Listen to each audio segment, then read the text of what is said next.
প্রথম অধ্যায় থেকে অভাব, দুষ্প্রাপ্যতা এবং নির্বাচন এই তিনটি বিষয় নিয়ে আজকে আমরা কথা বলব। প্রথমে আসি অভাব। এখানে ক নম্বরে তোমাদের প্রশ্নটা হয় যে অভাব কি? অভাব হচ্ছে তোমার উপযোগ সৃষ্টি করে বা উপযোগ পাওয়া যায় এমন কোনো দ্রব্য বা সেবা পাওয়ার জন্য মানুষের যে আকাঙ্ক্ষা তাকেই বলা হয় অভাব। তাহলে আমরা এটাকে এইভাবে বলতে পারি যে কোনো দ্রব্য বা সেবা যার মধ্যে উপযোগ আছে তা পাওয়ার জন্য মানুষের যে আকাঙ্ক্ষা তাকেই বলা হয় অভাব। তোমরা চাইলে এটা লিখে রাখতে পারো যে কোনো দ্রব্য বা সেবা পাওয়ার জন্য মানুষের যে আকাঙ্ক্ষা তাকেই বলা হয় অভাব। এই সেম প্রশ্নটা আবার খ নম্বরে থাকতে পারে যে মানুষের অভাব অসীম, ব্যাখ্যা করো।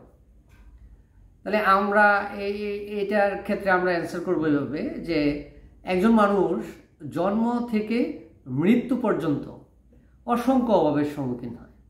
মানুষের একটি অভাব যখন পূরণ হয় তখন সাথে সাথে আরেকটি অভাব দেখা দেয়। যেমন কারো যদি দৈনন্দিন জীবনে নিত্য প্রয়োজনীয় দ্রব্যের অভাবগুলো পূরণ হয়ে যায় তাহলে তার আরামদায়ক দ্রব্যের অভাব দেখা দেয়। আবার যদি আরামদায়ক দ্রব্যের অভাব পূরণ হয়ে যায় তাহলে তার বিলাসজাত দ্রব্যের অভাব দেখা দেয়। এভাবে কখনো একজন মানুষ তার সকল অভাব পূরণ করতে পারে না। যেহেতু মানুষ একই সাথে তার সকল অভাব পূরণ করতে পারে না, এই জন্য অর্থনীতিতে বলা হয় মানুষের অভাব অসীম। 2 নম্বর টপিকটা হচ্ছে দুষ্প্রাপ্যতা। দুষ্প্রাপ্যতা বিষয়টা হচ্ছে এরকম যে আমরা চাচ্ছি কিন্তু পাচ্ছি না। কেন পাচ্ছি না? কারণ আমাদের সম্পদ সীমিত। আমি যা চাচ্ছি তার তুলনায় আমার সম্পদের পরিমাণ সীমিত। যেমন ধরেন আমি আমার সম্পদের পরিমাণ যতটুকু তার চেয়ে অধিক পরিমাণ কোনো কিছু চাচ্ছি, তাহলে চাইলেও আমরা এটা পাবো না। তাহলে এই জন্য যদি প্রশ্ন হয় যে দুষ্প্রাপ্যতা কি, তাহলে উত্তর হবে এরকম যে আমাদের অভাবের তুলনায় সম্পদের যে স্বল্পতা, অভাবের তুলনায় সম্পদের যে স্বল্পতা তাকেই বলা হয় দুষ্প্রাপ্যতা। এখন প্রশ্ন হতে পারে যে দুষ্প্রাপ্যতার কারণে অর্থনৈতিক সমস্যার সৃষ্টি হয়, ব্যাখ্যা করো। এটাই নাম্বার থাকবে 2। যে আমরা জানি আমাদের অভাব অসীম কিন্তু তার তুলনায় সম্পদের পরিমাণ সীমিত। এই সীমিত সম্পদ দ্বারা আমরা চাইলেও একসাথে সব অভাব পূরণ করতে পারি না। বিশেষ অভাব পূরণ করা যায় কিন্তু একসাথে সকল অভাব পূরণ করা যায় না।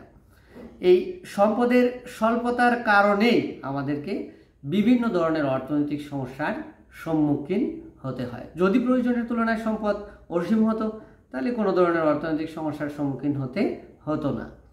যেহেতু সম্পদ সীমিত তাই আমাদের বিভিন্ন ধরনের অর্থনৈতিক সমস্যার সম্মুখীন হতে হয়। তাই আমরা বলতে পারি যে এই দুষ্প্রাপ্যতার কারণেই মূলত অর্থনৈতিক সমস্যার উৎপত্তি হয় বা অর্থনৈতিক সমস্যার সৃষ্টি হয়। তারপর হচ্ছে নির্বাচন, সর্বশেষ টপিক নির্বাচন। নির্বাচন কি? নির্বাচনটা হচ্ছে যে নর্মালি আমরা জানি যে একটা ওয়ার্ডে কাউন্সিলর পদে বেশ কয়েকজন প্রার্থী হয়, তার মধ্য থেকে আমরা ভোটের মাধ্যমে একজনকে কি করি, বাছাই করি। এইটাকে আমরা নর্মালি নির্বাচন বলি, কারণ ভোট থাকে একটা, ক্যান্ডিডেট থাকে অনেকেই। এখন অর্থনীতিতে নির্বাচন কি? ধরেন আমার যে পরিমাণ সম্পদ রয়েছে তার তুলনায় আমার অভাবগুলো অনেক বেশি। ধরুন একজন দিনমজুর সারাদিন কাজ করে মাত্র 500 টাকা পেয়েছে।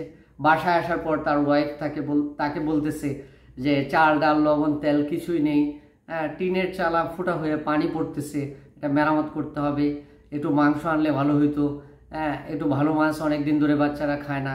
এখন এই ব্যক্তি দাঁড়ায়া থাকলে দেখা যায় যে এরকম বলতেই থাকবে যেটা 5000 টাকা দিয়েও সম্পন্ন করা সম্ভব নয়। তাই সে বাজারের দিকে হাঁটা শুরু করলো আর চিন্তা করতে লাগলো যে এই যে অসংখ্য অভাবের কথা বলছে এগুলো তো 500 টাকা দিয়ে কোনোভাবেই পূরণ করা যাবে না। তাহলে এর মধ্যে কোনটা বেশি গুরুত্বপূর্ণ, যেটা না হইলেই না হয় সেটা আমাকে নিতে হবে। তো সে চিন্তা করলো চাল ডাল লবণ তেল আর আলু নিয়ে গেলে ডাল রান্না হবে, ভাত রান্না হবে, আলু ভর্তা হবে, তাতে অন্তত সবাই পেট পুড়ে খেতে পারবে। তাহলে এই যে সিদ্ধান্ত নিল, সে অসংখ্য অভাব থেকে কিছু অভাবকে গুরুত্বের ভিত্তিতে সে বাছাই করলো। এই বাছাই করাকে অর্থনীতিতে বলা হয় নির্বাচন। অর্থাৎ প্রশ্ন যদি এরকম হয় নির্বাচন কি, তাহলে উত্তর হবে এরকম যে সীমিত সম্পদ দ্বারা অসংখ্য অভাব হতে গুরুত্বের ভিত্তিতে বা প্রয়োজন অনুযায়ী কিছু অভাব বাছাই করাকে বলা হয় নির্বাচন। আর অর্থনীতিতে এই নির্বাচনটা খুবই গুরুত্বপূর্ণ, কেননা আমরা যারা অর্থনীতি পড়ি শুধু তারাই নির্বাচন করি না। একজন রিক্সাওয়ালা সেও জানে সারাদিনে তার যে ইনকাম হয়েছে এটা কোন কোন গুরুত্বপূর্ণ খাতে তাকে খরচ করতে হবে। হ্যাঁ, সে কখনো এটা করে না যে গুরুত্বহীন খাতে আগে খরচ করে ফেললো, পরবর্তীতে দেখা গেল গুরুত্বপূর্ণ খাতে খরচ করার মতো তার আর টাকা থাকলো না, এটা করে না। অর্থাৎ একজন মানুষ অর্থনীতি পড়ুক আর না পড়ুক, সে কিন্তু এই যে অর্থনীতির যে অ্যাপ্লাই সেটা দৈনন্দিন জীবনে ঠিকই করতেছে। আর এই যে অ্যাপ্লাইটা করতেছে সে তার গুরুত্বের ভিত্তিতে তার সীমিত সম্পদ দ্বারা সে তার অভাবগুলোকে বাছাই করতেছে, সেটাকে আমরা অর্থনীতির ভাষায় বলি নির্বাচন। ধন্যবাদ সবাইকে।